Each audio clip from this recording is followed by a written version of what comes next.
kukyayita sectarianism era alabula abantu nabagamba teyandikyagadde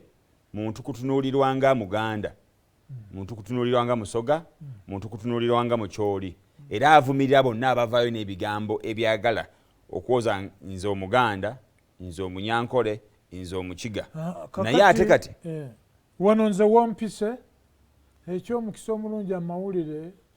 Resistance Newsletters volume 1 volume 2 volume 3 zonna ne bagamba number 3 ki Yoweri Kaguta Museveni ayina mu volume number 1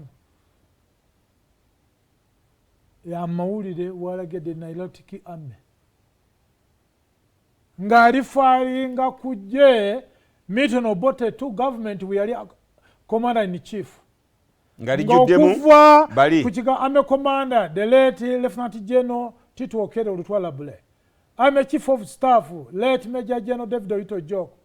brigade commanders mwetwalina David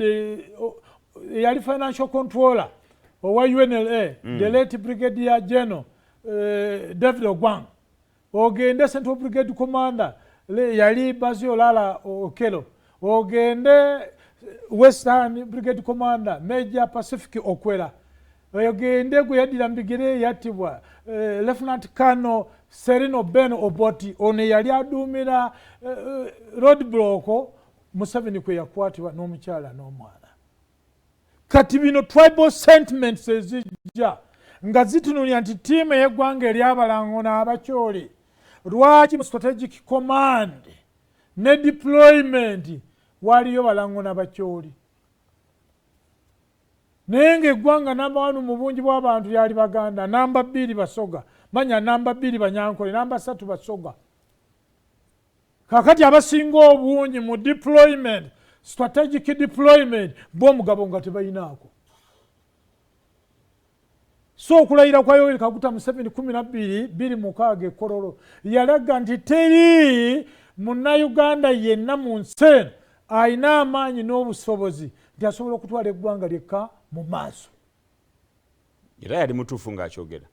era n'akulaga nti mu ebyo byonna abali mu gavumenti n'abatali mu gavumenti ffenna tulina omugabo mu nsi eno Uganda naye ogenda okakkana nti mu Kiibi gyazaalwa Mawogola Sembabule omugabo gw'eggwanga nga batadde omusolo gw'ogenda okakala diary center nga mwe temuyina ate nga abala diary center bakola ki bw'ogenda okujja e Nakaseke Essemuto ewezaali ey'Ekapeeka bw'ogenda Bukomero wezaali Ekiboga mu UPC government Obote One government nga areas zonna ezaali mu production y'amata nga zaalina diary centers naye olw'ekiika bwe lwajja olwayo teziddangayo ne bazitwale walala ebyo bibagambe ekigambo entonyoze ez'obusosoze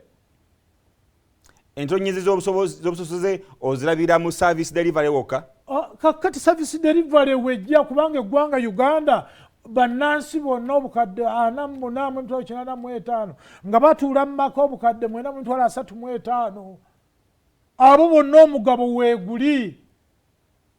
olutalo lw'ekiyeekera lwajja Luweero omuli Nakasongola Luweero Nakaseke omuli Kiboga Kyankwanzi Mitiyana Mubende n'oteekako Gomba Butambala n'ojja ne Wakiso yali Greater Mpigi n'oteekako Mukono twayina mu kitundu ekyo mwaka gwa 1998 emitwalo gy'ente 9,815 tugenda okutuuka mu Juni 1983 nga wasigadde emitwalo 16,700 naye emyaka 42 agayiseewo myaka 4 myaka 39 tiimu ya Greater Luweero teriyo nte n'emu bo gye basasuddwa naye Lango sub-region gavumenti ebasasulidde $5,000 ani alina okusaba ssente ezo okuzijjayo olwaleero abalango bwe bajjayo ne abateeso n'ekiyitibwa abakyoli ne bajja eddoboozi lyabwe era ne Yoweri Museveni mu NRM eddoboozi ly'Eluweero Triangle lyajja lwaki ye bw'agenda ku campaign trail era ngo n'abagamba $5,000 ne babawa teeso $5,000 era ngo $5,000 kw'ensaajense eyalewe ya ARA n'elakwena ne tiimu ya Lieutenant Colonel Angelo Okello ebyo bye baalya ne NRA bye baalya embuzi ente eruwero wano ani abalemesa okusaba ebyamwe eddoboozi bwe lijja sitting government sitting president n'abantu be ebintu bino byonna be baali mu mbeera eyo be baasiŋŋana nga ba myaka 25 kati olwaliro basajja bakadde oyo yali w'emyaka 17 olwaliro takka wansi wa myaka 56 kituufu